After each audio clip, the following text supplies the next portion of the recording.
morning. Halo Wangi, good Oh, okay. morning. Hello, everyone. My name is Raihan Sabian Darmawan, and people call me Raihan or maybe Rai. And I came from Seman Satu Balenda as well. Dan aku waktu kelas 10 itu masuk ke SMA tuh kebetulan pakai jalur prestasi, prestasi rapot, alhamdulillah. Let's get back to the past. Oke, kita ingat-ingat lagi masa-masa kelas 10. Dari kelas Oh, 10 ini, kira-kira from your perspective now, boleh dong diceritain gimana sih kamu dari kelas 10, kelas 11, kelas 12, like as a student in general di SMA Negeri 1 Baleendah.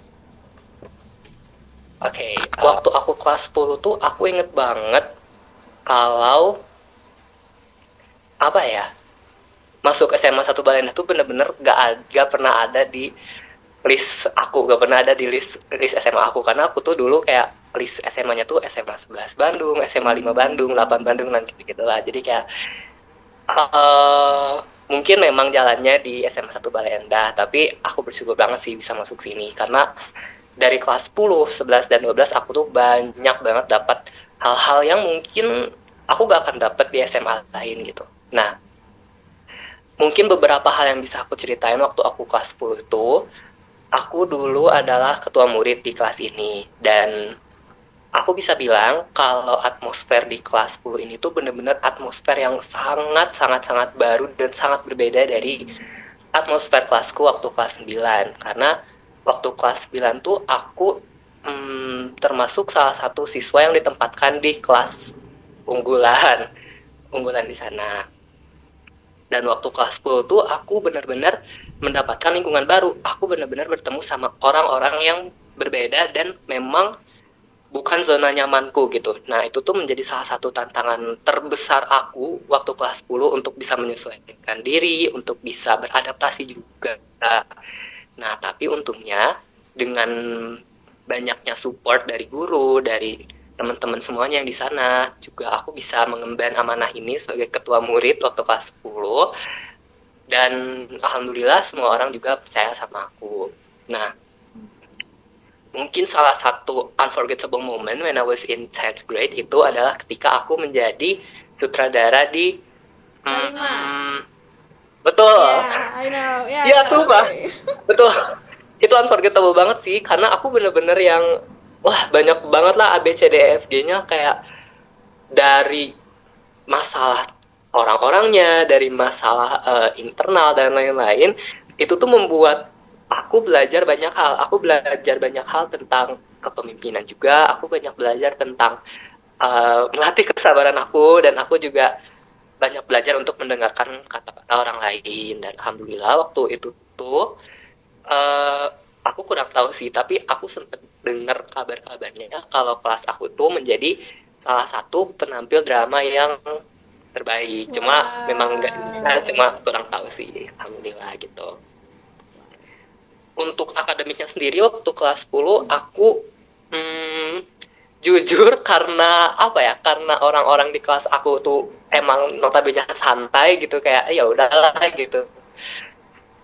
Uh, uh, we are not woken up already gitu waktu kelas 10 juga kan. So uh, this era is really not my very academic era karena ya masih beradaptasi juga mungkin ya sama masa-masa SMA gitu. I see. But it's totally fine. Yeah, but it's totally fine and this is worth all the things that I've done there Okay. How about the gitu. second grade? Okay, so the second grade is really berbeda, sangat-sangat berbeda dari kelas 10 juga. I felt like aku kembali lagi ke masa-masa aku kelas 9, jujur. Okay, ya. Kelas G ya? Kelas G, aku kelas 11 G berarti. Okay. Nah, What is it about? aku tuh waktu nah kalau kelas 11 tuh aku tuh kemarin ngambil mata pelajaran ekonomi, matematika lanjut, biologi, dan sosiologi. Sebenarnya aku mengincar 3 mapel itu sih, 3 mapel kecuali biologi. Karena basically I'm not really that into biology, but tapi ya gimana lagi ya, I do like biology, but I don't really like that, tapi like I'm fine with that gitu. And to be honest, aku tuh sebenarnya di kelas ini tuh mengejar mata pelajaran ekonomi and sosiologi and matematika lanjut gitu. Nah, lalu waktu kelas kelas 11 itu menjadi salah satu momen batu loncatan aku, bisa aku bilang, karena di sini tuh kelasnya bener-bener yang kompetitif as well, karena bener-bener waktu itu tuh kelas G itu adalah kelas kedua yang apa ya Wang dibilangnya ya, banyak yang minatnya lah, banyak yang minatnya gitu ke kelas 11 gitu.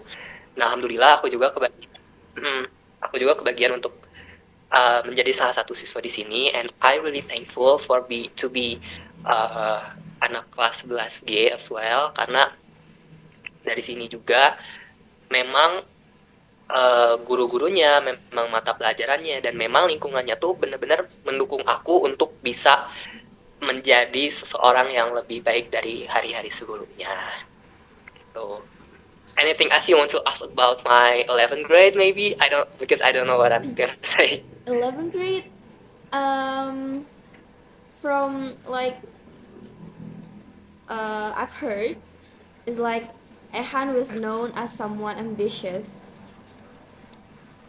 Yeah, it Yeah, was very alhamdulillah. like focused on your academic, which is like it's a great thing, isn't it?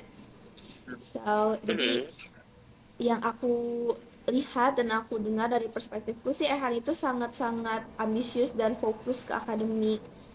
So it's a very very great things. Dan ke kelas 12 pun kamu melanjutkan hal itu kan ya, di kelas 12. Betul.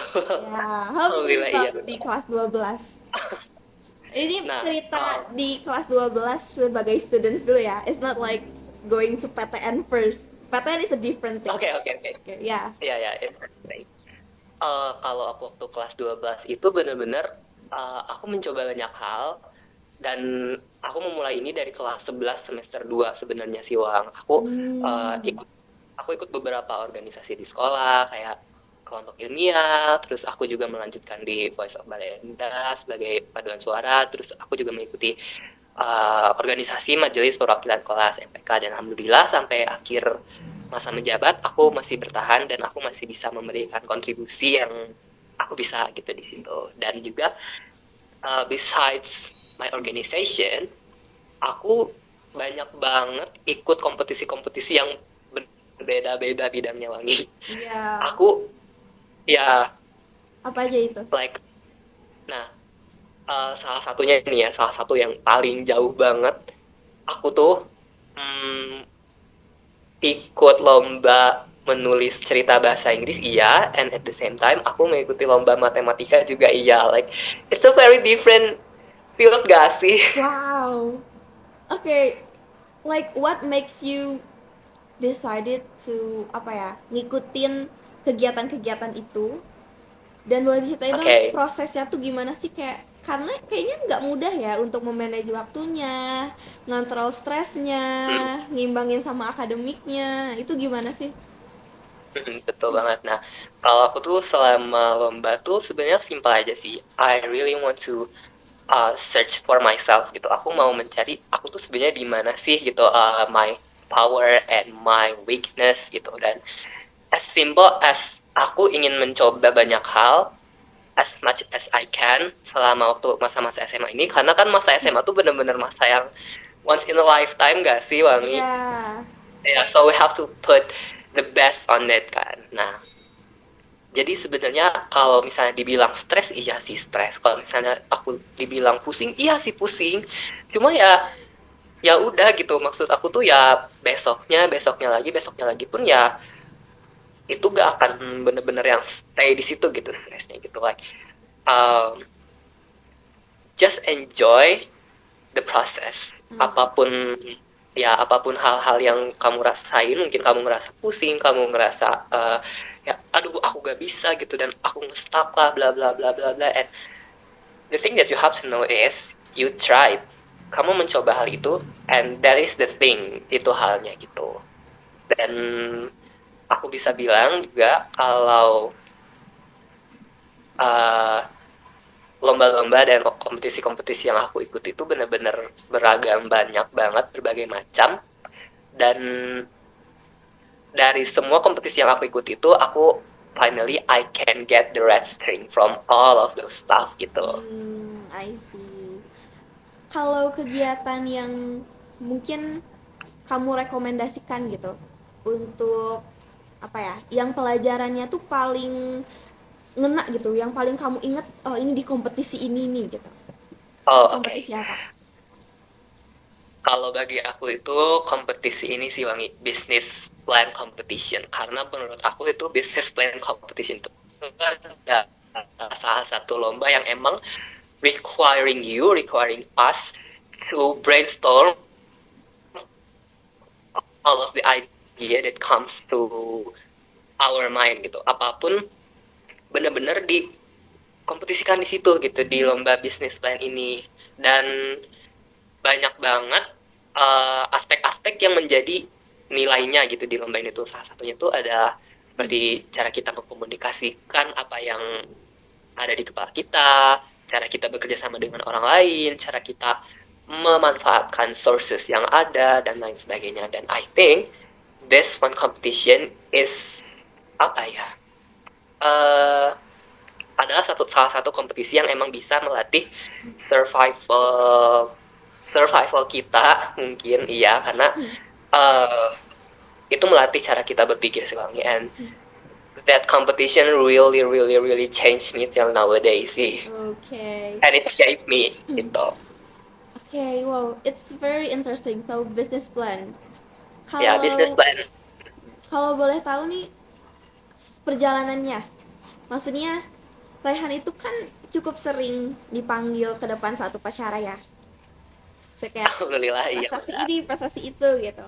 Nah, sebelum sampai mungkin yang orang lihat tuh kan wah hebat, Ehan keren gitu, bisa menang ini menang itu. Kayak aku tuh waktu sekolah dia kemarin matematika, sekarang beda lagi nih, minggu depan dia aku ngapain lagi gitu kan. Tapi yang sangat-sangat menarik adalah apa ya, sebelum keberhasilan itu, sebelum akhirnya nama Ehan dipanggil ke depan untuk upacara, untuk diberikan penghargaan, pasti kan ada dilema, ada kegagalan, ada struggle. Nah, bagaimana pada saat itu Ehan menghadapi hal tersebut? Misalnya contohnya di salah satu kompetisi, tantangan apa yang dihadapi pada saat itu, dan gimana sih pada akhirnya hal itu berakhir, dan pelajaran apa yang Ehan dapat dari hal tersebut? Oke.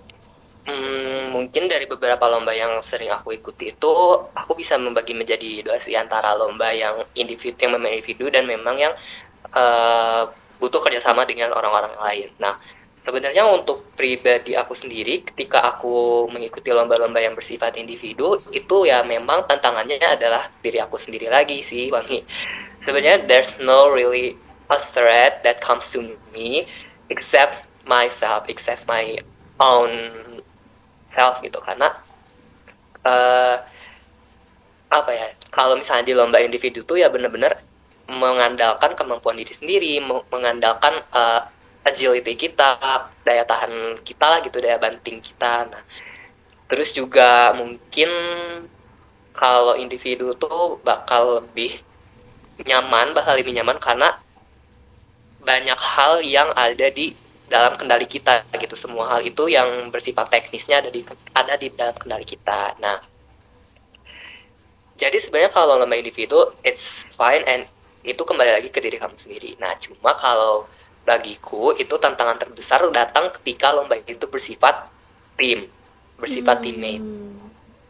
Betul, karena kan gini ya, kalau misalnya kita teammate tuh kita berbeda kepala dan pastinya berbeda pikiran juga kan. Kita pasti berbeda pandangan dan berbeda konsep juga. Nah, dari situ itulah tantangannya sih. Itulah tantangannya, bagaimana caranya untuk menyatukan visi dan menyamakan pandangan kita terhadap suatu hal dan suatu masalah. Bagaimana cara kita berdiskusi, bagaimana cara kita mengambil jalan tengah dari segala hal yang datang. Dan itu tuh adalah salah satu hal yang menjadi tantangan juga pembelajaran yang emang nggak kita dapetin di kelas gitu. Okay. Mm. Wow, there's a lot of Ah, things. Yeah. You wanna continue? oh ya, Sorry. aku masih lanjut sih. Oke, oke, oke, oke. Nah, mungkin aku mau nambahin juga kalau misalnya apa ya, pasti aja gak sih Wangi, kalau misalnya kita melakukan satu hal ada aja orang yang gak suka sama kita gitu, pasti aja ada kan. Ya, Nah, ya. that is one of the most hard things dari perjalanan aku ini, karena oke, beberapa orang emang support aku, emang beberapa orang juga memberikan aku berbagai semangat dalam bentuk apapun, tapi ya aku tidak bisa menutup fakta bahwa memang ada beberapa orang yang kurang suka ketika aku menjadi diri aku, menjadi seorang Raihan yang emang sering dipanggil maju ke depan gitu. But it's probably fine and it's probably okay because aku nggak melakukan satu hal yang merugikan orang lain gitu. Toh pada akhirnya pun everything went normal gitu, semua hal juga kembali normal lagi. So buat temen-temen yang emang scared of that thing, it's fine and it's okay to be scared, but uh, cukup tanamkan dan you guys have to know kalau everything's gonna be fine. Ya, aku setuju sih di part yang terakhir itu. Intinya jangan takut ketika kita melakukan hal yang baik dan hal yang benar aja. As long as we're not threatening others, ya udah gitu. Yeah. And even if we did hurting others or like maybe we are not apa ya, nggak secara gak sadar gitu, we can always say sorry and we can always learn. Yeah, we can always learn and we can like, oh, kind of fix it, ya nggak sih. Ya.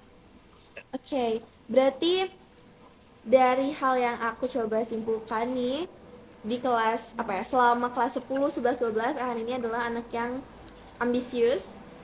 Dia fokus on himself, terus juga punya kemauan untuk mengejar hal-hal atau lomba-lomba begitu ya, punya daya juang untuk berprestasi dan memaksimalkan potensi dirinya. Sekarang kita shift topiknya ke PTN nih. This is a very interesting part, I guess. Oke. Gimana sih perjuangan Ehan untuk dapetin jurusan dan universitas yang sekarang udah ada di genggaman kamu gitu? Yang kayak apakah kamu les? God. Terus bagaimana cara memaksimalkan usaha-usaha kamu demi meraih PTN itu? Dan ya gimana ceritanya sampai bisa end up di kampus saat ini? Mungkin aku mau sedikit menambahkan dari cerita sebelumnya, boleh gak Wangi? Boleh, boleh. Dan aku masih merasa ada beberapa hal yang Sure. Oke. Jadi kembali lagi ke topik yang tadi, walaupun apa ya, kita boleh menjadi academic weapon, tapi kita jangan lupa juga about our social life, karena kita juga mempunyai hidup dengan orang lain kan. Kita itu tidak akan bisa berdiri sendiri dan kita itu tidak akan bisa berjalan sendiri gitu, karena mau bagaimanapun apapun yang kita hadapi, ya kembali lagi kita masih anak SMA pada masa itu. Kita masih berada di fase yang emang ini tuh masa-masa yang emang harus dinikmati gitu. Nah, jadi sebenarnya emang harus academic balance dan social life balance aja sih gitu. Nah, sebenarnya ini agak-agak nyambung sih sama my own major and my own campus itself. Alhamdulillah aku diterima di Ilmu Komunikasi Universitas Pajajaran jalur SNBT, dan kemarin itu alhamdulillah skor aku ada di 670-an. And disclaimer, angka ini tuh sebenarnya adalah angka yang emang bener-bener banyak banget pengorbanannya. Apa tuh? Iya gitu. Menarik. Iya, jadi gimana ya, perjalanan aku itu dimulai ketika aku kelas 12 semester akhir, aku tuh fun fact ya, dari jurusan yang aku taruh di SNBP sama di SNBT itu bener-bener yang 180 derajat berbeda. Apa tuh yang di SNBP? Nah, kalau yang di SNBP itu, aku milihnya ilmu aktuaria karena dari berbagai macam pertimbangan dan dari berbagai macam apa ya, ya pertimbangan internal dan eksternal juga emang udah oke gitu di situ. Nah, tapi emang kemarin itu belum rezekinya di sana, dan itu tuh semenjak aku mendapatkan pengumuman merah di SNBP tuh aku bener-bener ini lagi, aku bener-bener mentally breakdown for like 2 days. Untuk selama 2 hari itu aku masih punya jadwal les dan aku masih harus keluar juga gitu, dan aku tuh pada masa-masa itu aku bener-bener yang sensitif banget, bahkan ketika aku mendengar kata-kata SNBP aku langsung nangis lagi, aku bener-bener yang langsung like God, selama ini aku berkompetisi di SMA, aku berprestasi dan aku mengikuti berbagai macam lomba dan aku memiliki nilai yang bagus selama di SMA, itu bener-bener tidak menjamin aku untuk lolos di seleksi rapot ini gitu. Dan itu tuh bener-bener yang bikin bikin aku merubah cara pandangku terhadap satu hal yang emang bener-bener di luar kendali kita gitu. Like, oke, kita merasa kita memiliki kendali atas hal tersebut, tapi secara prosesnya dan pada akhirnya the one that decide the result ya Tuhan, ya Allah gitu. Sebenarnya itu sih, dan ini tuh dalam perjalanan ini tuh bener-bener menjadi perjalanan spiritual aku juga, perjalanan spiritual dan perjalanan self reflecting ya.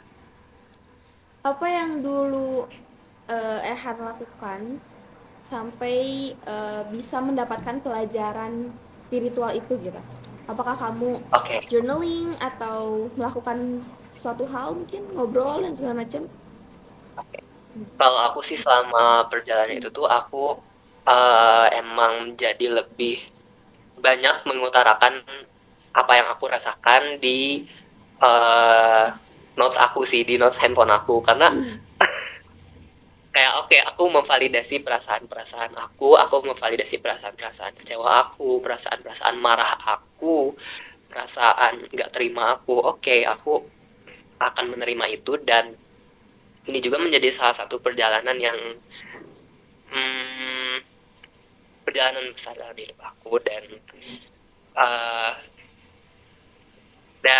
selain dari hal tersebut juga, aku gak mungkin untuk diem aja, aku gak mungkin untuk selalu merasa terpuruk dalam hal tersebut, karena basically it's fine and it's also reasonable for us ya, for some people that is udah banyak prestasi, udah banyak lomba-lomba, udah nilainya udah bagus dan mendukung bla bla bla bla, tapi ketika SNBP itu merah dan it's a normal thing untuk merasa kecewa gitu. Nah, tapi dari kekecewaan itu kita gak bisa selamanya terpuruk, karena mau bagaimanapun dunia tetap berputar, dunia tetap berjalan. Dan dari situ juga aku mulai bangkit pelan-pelan, aku didukung sama orang tua, aku didukung sama teman-teman aku didukung sama guru-guru aku juga. Dan dari kekuatan yang diberikan oleh orang-orang tersayang aku itu benar-benar membuat aku bangkit, dan juga benar-benar membuat aku termotivasi kembali untuk mengejar apa yang menjadi cita-citaku. Dulu berarti kamu les ya? Aku les ya, alhamdulillah. Boleh dong diceritain dulu pas ngejar SNBT itu lesnya apakah jadi lebih intens atau kamu jadi ada belajar sendirinya, apakah peningkatan belajarnya jadi naik drastis gitu atau gimana? To be honest, aku tuh tipikal orang yang aku gak bisa belajar di rumah, Langit. Aku bener-bener gak bisa belajar di kamar karena bagiku kamar itu adalah tempat untuk istirahat. Jadi Ya, ya. pada masa-masa SNBT itu aku inget banget, bahkan aku pernah ke tempat les aku dari jam 7 pagi sampai jam 7 malam lagi, like 12 jam di sana benar-benar aku habiskan untuk belajar, untuk latihan soal dan berkumpul juga sama teman-teman yang seperjuangan gitu. So, beneran dinaikin drastis banget ya itu. Iya, benar-benar 12 dinaikin karena jam. Wow. karena sebelumnya tuh oke lah cuma sehari cuma 4 jam atau kayak 3 jam, paling lama itu 5 jam. Tapi waktu kemarin waktu SNBT tuh paling sedikit banget itu aku bisa di sana itu 5 jam dan itu tuh hampir setiap hari kecuali weekend sih. Wow. So, skor 600 sekian itu bener-bener something you earn, like something you Ya. effort. Gila sih, keren banget. Mhm. Terus berarti sekarang ada di Universitas Pajajaran jurusan Ilmu Komunikasi. Ilmu komunikasi. Ya. Bagaimana pada akhirnya memutuskan memilih itu dan apa yang menjadi apa ya motivasi diri gitu? Oke. Eh, Sebenarnya simpel aja. Aku mau menghidupkan kembali mimpi aku waktu SMP. Itu aja sih. Waktu SMP tuh waktu SMP tuh aku bener-bener yang apa ya, aku tuh jatuh cinta banget sama jurusan ini dan aku bener-bener mengejar dan memiliki target untuk bisa berkuliah di Universitas Pajajaran waktu sedari aku kelas 9 SMP gitu. Dan mungkin juga ini menjadi salah satu hal yang menantang bagi aku untuk uh, apa ya, untuk menahan telinga dan untuk menahan diri supaya tidak tersulut atau mungkin supaya tidak apa ya, tidak tersenggol sama kata-kata orang lain yang kayak, ya kirain mau kesini Rehan, ya kenapa milik sana, bla bla bla bla bla. To be honest with you, Wangi, banyak banget orang-orang yang put expectation on me kalau aku itu bakal berkuliah di apa ya, notabene tuh jurusan-jurusan dan uh, field yang emang berhubungan dengan science gitu. Okay. And then what makes you like okay, this is the thing I want put my effort in gitu. Apa yang bikin kamu Oke. akhirnya ya udah aku bisa tutup telinga karena alasan ini gitu. Oke. Karena yang menjalani kuliah itu kan diri kita sendiri lagi. Bukan orang lain, bukan ekspektasi orang lain, tapi diri kita sendiri yang decide ini kita mau dibawa ke arah mana, ini kita mau berkembang seperti apa dan lain-lain. Dan alasan mengapa aku memilih ilmu komunikasi juga karena dari major ini dan dari jurusan ini itu tuh bagiku membuka banyak opportunity sih, Wangi. Nggak terbatas dengan satu hal dan aku benar-benar bisa mengeksplor banyak kegiatan di sini. Dan dari major yang aku pilih ini pun apa ya? Ya gitu sih, Wangi. So you find yourself here and like kamu masuk ke jurusan ini tuh atas dasar kesadaran dan kemauan kamu, bukan di atas ekspektasi orang lain atau siapapun gitu ya. Betul banget. It's a very Mungkin ya mungkin juga apa ya, aku merasanya aku benar-benar memenuhi my own inner child when I was in junior high school dan benar-benar benar-benar kalau misalnya aku bisa kembali lagi ke masa-masa SMP aku bakal seneng banget sih gitu. Dan mungkin diri aku ketika kelas 10 pun akan senang juga sih. bangga gitu ya. Iya, Bro, bangga. you did a great job. Beneran. Okay, maybe you have like some words to our juniors, mungkin yang sekarang masih sekolah di Semansa, mungkin kamu punya pesan yang ingin disampaikan. Oke, mungkin pesan aku itu untuk temen-temen yang masih SMA, terutama di SMA 1 Balenda gitu ya, yang bener-bener emang memberikan banyak hal, nikmati semua hal yang ada di sana. Bener-bener uh, nikmati setiap momennya, nikmati setiap huru haranya, ABCD-nya. Mungkin kayak teman-teman bakal mengeluh-ngeluh tentang aduh sorry ya kayak mungkin bakal mengeluh tentang website ujian, mungkin bakal mengeluh tentang fasilitas-fasilitas, atau mungkin kayak jadwalnya yang emang bener-bener dar-der-dor. Tapi gak apa-apa, selama kalian berada di sini, enjoy aja, dan in the end of the day, kalian juga bakal merindukan hal-hal tersebut. Dan aku pun sudah merindukan hal tersebut sih. Just live in the moment and be your best self as much as you can, dan berdampaklah positif terhadap lingkunganmu dan juga diri kamu sendiri. Okay, wow, that's a very beautiful words. Also, thank you so much, Ehan, for your time. Okay. It's a very wonderful and meaningful talk session. I hope you a bright future. Semoga semuanya selalu dimudahkan, selalu dilancarkan. Sehat Amin. selalu. Terima kasih Wangi.